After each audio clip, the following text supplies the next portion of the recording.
Hello, my name is Barbara Rogers Chow, and this video is intended to be a personal history video, where basically I just tell you all about myself and how I became who I am today. I am a Spanish teacher.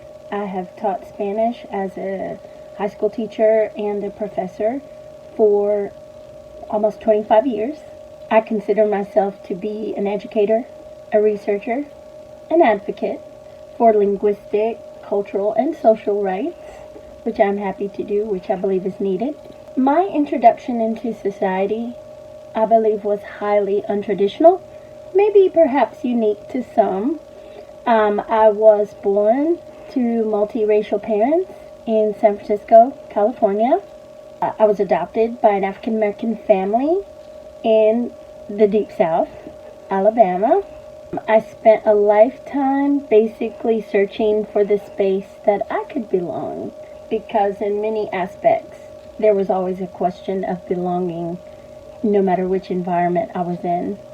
So when it talks about looking through your adult lens at yourself, at your life, through my adult lens, I look at my childhood, yes, as a happy childhood, but one full of questions and emotional turmoil, feeling like, where do I belong? And I think a lot of us have questions like that.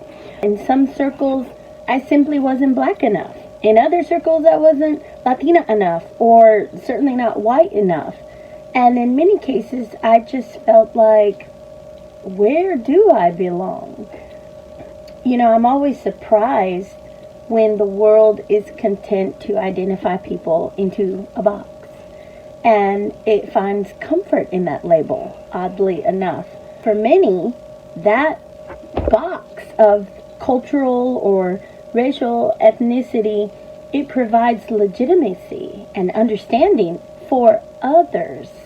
But for those people who simply don't fit in the box at all, on any level, linguistic, ethnic, and we can continue on. So almost like a level of uncomfortability. It just makes people uneasy because you don't fit into what they thought they understood about a particular race or a particular ethnic group or a particular culture. It creates a moment of fear, of confusion for the other, not necessarily the person who doesn't fit in the box. They're just living life. But it creates confusion and fear for others because they cannot define you. In the section where it says describe your culture today, what parts of your young adult lens still describe you? I would say my culture today is just one that I have made it. My entire journey throughout my life was basically moving back and forth between the West Coast in California, living in LA, living in San Francisco, living in hours north of San Francisco, which is a very unique location, not big city at all, very small town. And then moving in between those circles at the same time, living in Birmingham, Alabama, living in Montgomery, Alabama, living in the South, living in Georgia, and having unique experiences in every single location. And I'm just to the point where, I feel like I am my culture, and I have to represent whatever that means, because it is a hodgepodge of different things, and I just have to be that for my kids. There is nothing to point to that says that is us. That's our background. Nope. My children, they have understood that they are culture. And sometimes culture can't be defined. Sometimes you just, like I said, you can't put people in the box, okay? Let's talk about acculturation. Acculturation, according to the Merriam-Webster dictionary, it is the cultural modification of an individual, group, or people by adapting to or borrowing traits from another culture. It's a merging of cultures as a result of prolonged contact. I read another in the Oxford Dictionary, which says it's the assimilation to a different culture, typically the dominant one. And I look at it as kind of the words that aren't said. Acculturation, it's like a power struggle. That's the unspoken word. There is a power struggle there. Somebody is giving up something in order to attain a culture, in order to survive in that circle, in that society, in that location. So yes, we would love to believe that it's a beautiful merging of cultures and languages, but that is not always the case, and history has shown us that. When it comes to ethnic culture, ethnicity, racial identity, nationality, I identify myself as American. That one I have no questions about.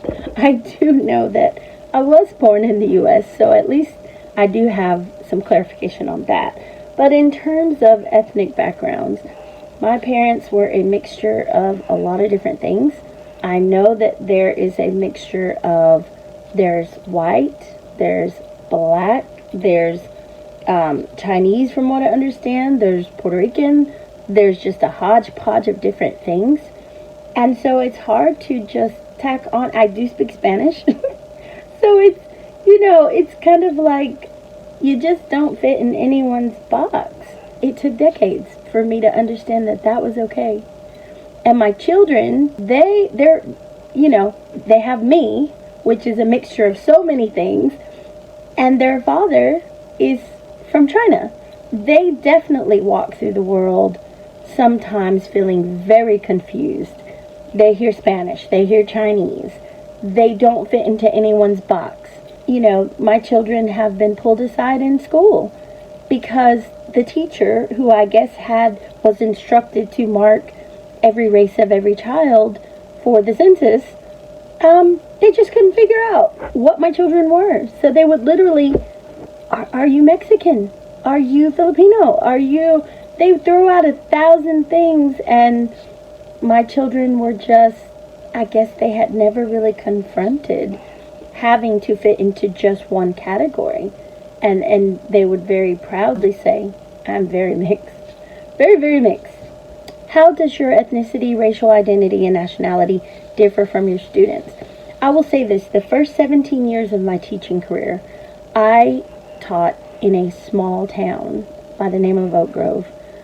It was a beautiful experience. Very small town, 99% white. I didn't know that a town in America had existed like that, but apparently there are places like that. School itself at the time that I taught there was 99% white, with a 1% that was just every once in a while someone's mixed grandchild coming to the school.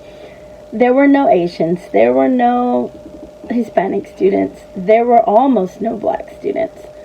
If I taught 150 students in a semester, I might have one African American student, maybe two. In that moment, during those almost 2 decades of that, I never felt uncomfortable. I was happy. I believed that I was breaking barriers. I was giving them a face of the other and showing them what you thought you knew about whatever race, you don't know. Here I am. I'm here. And I'm showing you that you can't put people in a box and you can't think they're all like this, because here I am. And I remember all the time feeling like I needed to be on my best always, because I didn't want to feed into any stereotypes. I wanted them to question their belief in stereotypes. And I thought I had a purpose, and that was my purpose. Unfortunately, during the first Trump administration, that experience kind of came to a halt, because my students, who were awesome and amazing, all of a sudden it became like a mass crowd of build the wall, and in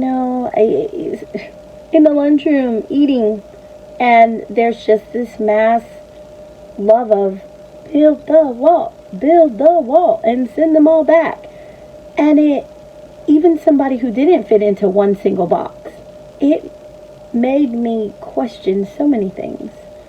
And it made me question my purpose of what I had thought I had brought to the community, of showing them a different side. So there are still questions about that whole experience, but I don't regret all of my years. I consider it a beautiful experience, and I do believe I made an impact. And I know I can see it because I've had students from those decades come back to me years later and say, you know, you did impact my life, and you did show me a different side. And, you know, maybe they had come from a racist parentage, and yet I opened their eyes to people are different, and you can't just assume you know who they are. And the funny thing is, after that experience, I moved to another school that was predominantly, you know, a very mixed school, but mostly Hispanic, African American, and mixed, with also white students throughout there. So a very mixed school. And I find myself also feeling like I have to take on the mantle of role model and show them, you know, hey, you can get out of, you know, whatever it is you feel that you are experiencing, whether it's economic poverty or social disadvantages or etc. You can get out of there, and you can make your own way and make your own life and create your own happiness and generate success. So it is possible, and I'm standing here as an example. When I look at the world, I just realized, you know, at some point you have to wake up and you have to decide you're not going to fit into anybody's box. You're going to be who you are, and you're going to be proud of whatever that is, whatever that entails. And you just have to be you. So I'm looking forward to this particular class and the discussions that me and my research colleagues will have, because we are going to be breaking barriers by talking about things that people are just silent about, as though it will fix itself. It's not going to fix itself. You have to have an open dialogue, and you have to be able to talk and speak and not be afraid to say certain things. And you can't solve a problem that you're not willing to discuss. So I hope to be a good assistance in solving problems like that. Thank you for listening to this video.